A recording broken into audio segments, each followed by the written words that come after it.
This is the HPLC from General Electronics, TFPO, and we use this HPLC for purifying peptides.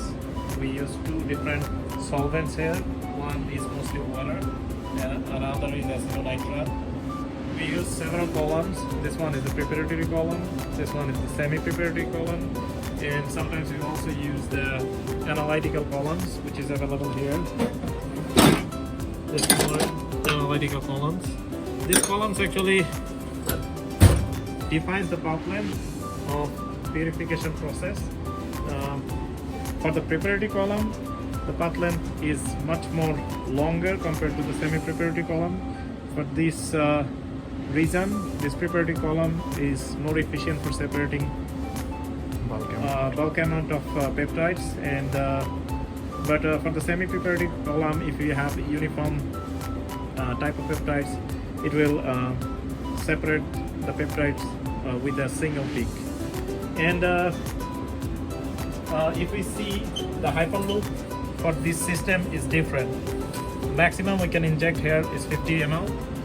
The previous HPLCs, we can see an older version of the HPLC nearby. And this HPLC, we only could inject 1 ml at a time. But with the new HPLC, we can inject 50 ml at a time, and we can set a sequence for an overnight run. Like we can set up to like 40-50 injections at a time. And this hyperloop contains the sample mixture of peptides, and we inject this sample through this port, and this port inject the sample inside a mixture, and from that mixing chamber, it goes through the column and separates the peptide and elutes it through a passage. This passage of elution can collect a particular portion of our purified peptide, and we can set the purification methods, like how from which point to which point we want to collect. We can decide in the software. The software we use for this purification is Unicorn 7.3, which is the latest one. And in this Unicorn software, we see 3 different tabs if you open it. I'm closing it all first, so viewers, you will get a better idea.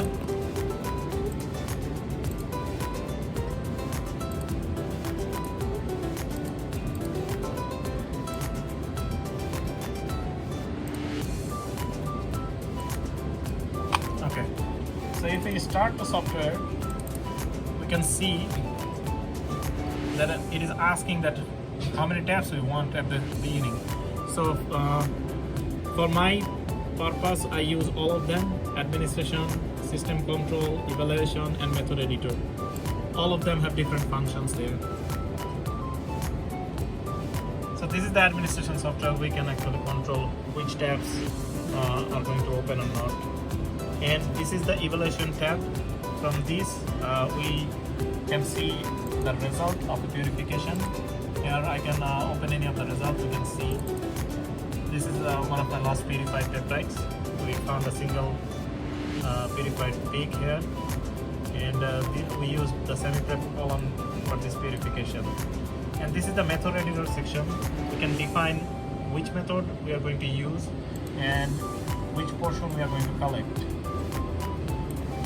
For example, I can select any of the methods here now. For suppose the C for semi-prep method.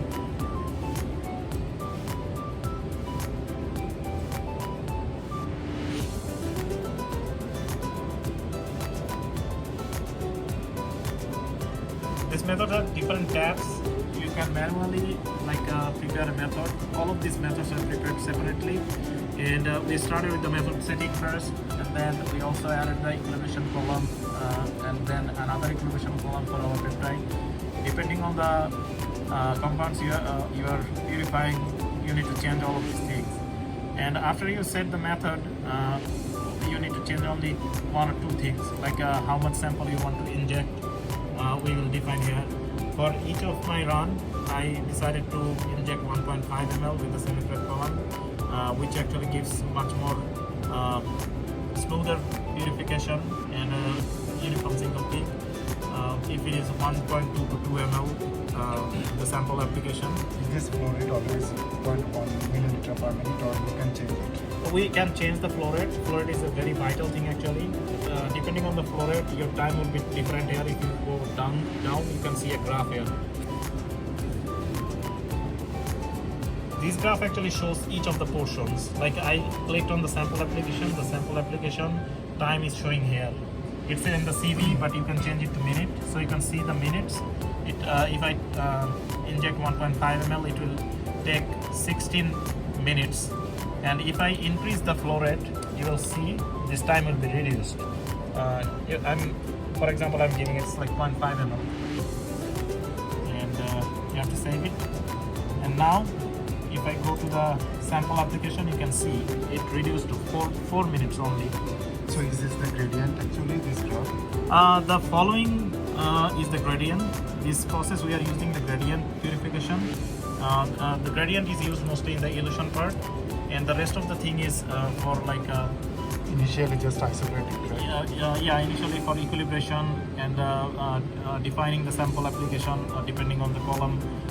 And these things are optimized for a long time. Each of the samples need optimization. You have to play a little bit with each of these options, and you need to find out which one is the best for your sample. Okay.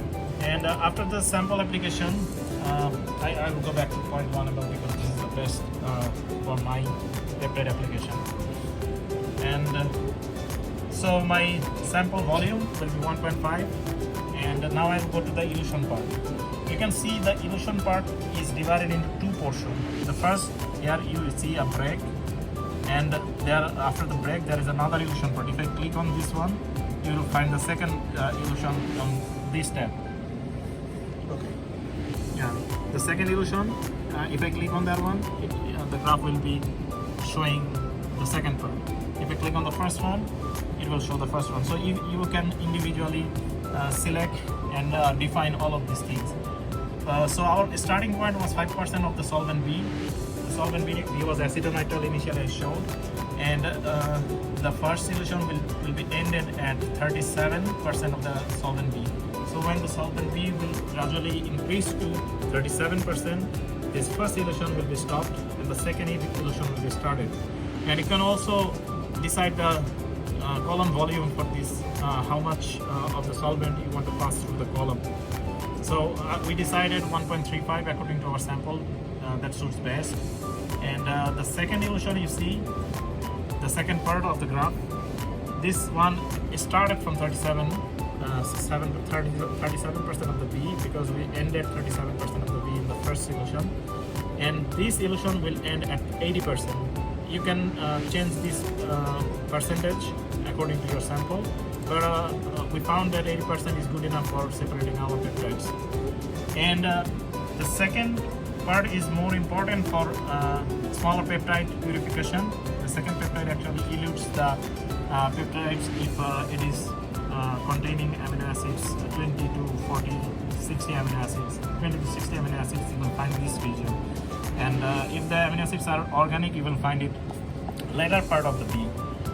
Like we find, we collect the peptides at around like 55 to 70% of the solvent B. If you have more organic amino acids like alanine, and there are like several organic amino acids, you will find it on the later part, like around like 75-80% of the solvent B. And the interesting thing is that you can set a collection point here. So if you go to the fraction type you want to collect, you will see different options here. First one is the peak fractionation, which we are using. You can also use the volume and peak fractionation, and you can separately use the volume fractionation. The peak fractionation is decided by the detector actually. So if we see the graph of a total run, you can see there are like multiple peaks, so you can decide which part you are going to collect. And with a viewpoint, that will be much more easier to you understand. You can see the top point of this one is 215 MAU. We are using an UV detector here, and this is deciding this calibration, this curve here actually. And 2015 is the highest point for my peptide, so I started collecting from around like 70 MAU, and I ended at around like 50 MAU. So for my next run, I will also do the same thing because I'm using the same peptide. The 70 MAU suits the starting point, and 50 MAU suits the ending point. And for the first run, actually, you don't know the starting point and the end point. The first run you have to watch on your own, and then you have to set the whole thing in the method editor. And once the method editor is set, then you have to save the method editor method, and then you need to run it. You have to click this save button here, and then you have to go to the system control and run this procedure from the method navigation. Can you explain something? Yeah, I will explain that. So this is the method we just corrected in the method editor section. We just edited, and this method we are going to use now. So double clicking on this will open another tab. This will show the parameters we used in the method editor section, and now I don't need to check because I already checked it several times. So I will go to next, and then you can set a lot of sequence here. If you have like a 3 ml of the sample in the loop, then you need to set 2 sequences. You can select any of the variables, and then like I'm selecting the empty loop width, and then you can insert runs. So the first run will inject 1.5 ml of your sample from the loop, and the second one also will inject 1.5 ml. So both will actually Equally distributed. Yeah, both is equally distributed, and the total will be 3 ml. So if you have 3 ml sample in the loop, with 2 run it will be cleared. Loop means that. Yeah, this is the hyper loop. This is the super loop actually. They say it's a super loop. I did not inject the sample right now, so it is at the bottom. So I will inject 3 ml before starting the run. So 2 runs should be fine for my samples. The next thing I have to do, click next, and okay, and then next again. Then you have to like type which sample you're running. I already typed it that we are running a GP28 sample, which is a antiviral sample, which is a viral sample actually. And once you give the name and the subdirectory, then you can start. So now, what is happening here, you can see from the graph. This green signal is showing the flow of your solvents. This is solvent A from this, and this solvent B from this bottle. So now both of the solvents are going to go through the mixing chamber. The mixing chamber is there. This is the first mixing chamber. So both of the solvents are coming from the tubing on top, and it is going through several paths. Finally, it will reach to the mixing chamber, and it will go to the waste. W1 is the waste. So initially we need to like pass some solvents. If there is some bubbles, we need to clear them. That's why we are passing some solvents in the initial portion. And this section actually contains a lot of things. This mixing chamber is containing the loop injection. This mixing chamber will also decide that either your sample will go to the waste or it will go to the column. So you can see the W1 is showing the waste. The col means the column. E is the hyper loop or the super loop here, and this is the injection. Once your sample will be injected, this portion will be green. And right now, the whole solvent is passing through the column, ever in the loop. So right now the sample is not injecting, it is cleaning the column first. After the column is clean, then it will start injecting the samples.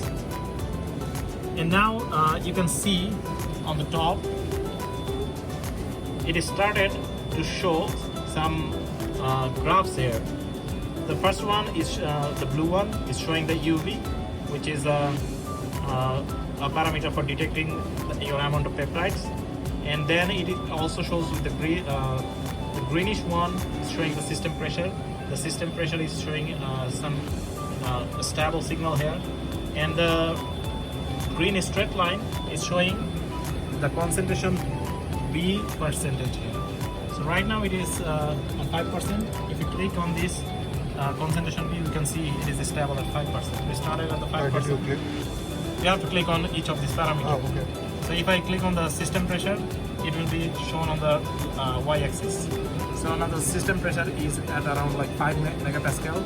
If you go to the UV, it will show the UV. The UV is showing at around 2.6 MAU at the top, but it is stabilizing at around like 0 MAU.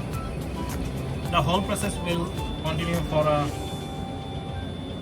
30-40 minutes according to my method editor editing. It is around like 40 minutes. And after 40 minutes my first run will be completed, and I will see another spectra like this. And this spectra actually was a mixture of several peptides and MTSL, which is a spin level sample, and this blue spectra is showing the peptide and the spin level in UV detection. So the first portion we found that this is the MTSL, and the two separate peaks are the smaller peptides, and the single peak here is showing the targeted peptide. So this target peptide we are actually collecting, and you can separately see all of these parameters you used here also. You see the green gradient portion. This is showing the solvent B, percentage of solvent B. If you see this yellow, I mean orange one, this is the millisecond per centimeter, how much of this column volume is going through the column. And you can also see other parameters. If you click on the pressure, you'll see the pressure also here. The pressure is kind of stable, and according to your solvent percentage, the pressure goes high to low, and sometimes it like fluctuates a little bit.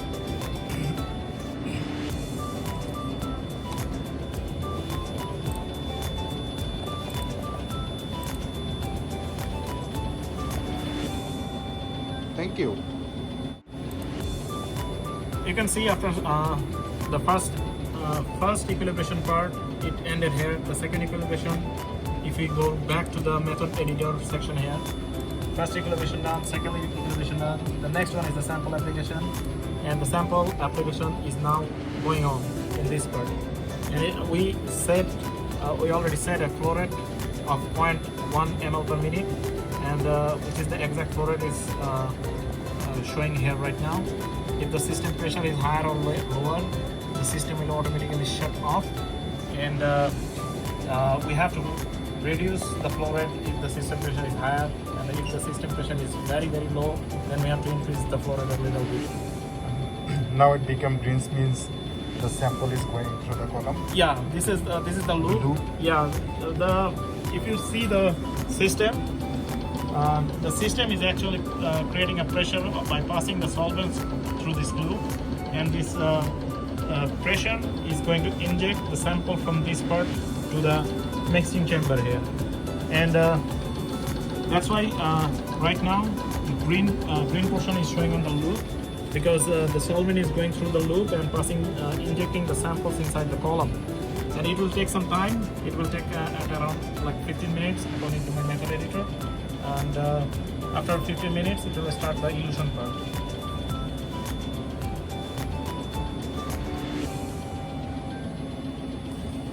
And elution part will be collecting here. Yeah, this is the sample collector. As we said, the sample collection will be started at the UV signal 70 MAU. When the detector will find 70 MAU in the detector, then it will start collecting the fractions. And how it will start collecting that? How the rotation? There is a sensor here. If this test tubes are in contact with this sensor, then it will automatically start collecting on CDs like 70 MAU. So I gave an instruction in the collection section for 5 ml for each of them. So for the first fraction, it will collect 5 ml, and then this will rotate automatically to the second test tube, and it will all again start collecting 5 ml, and this will continue for all of these rounds.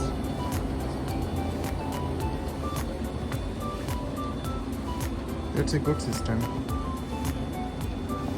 Thank you.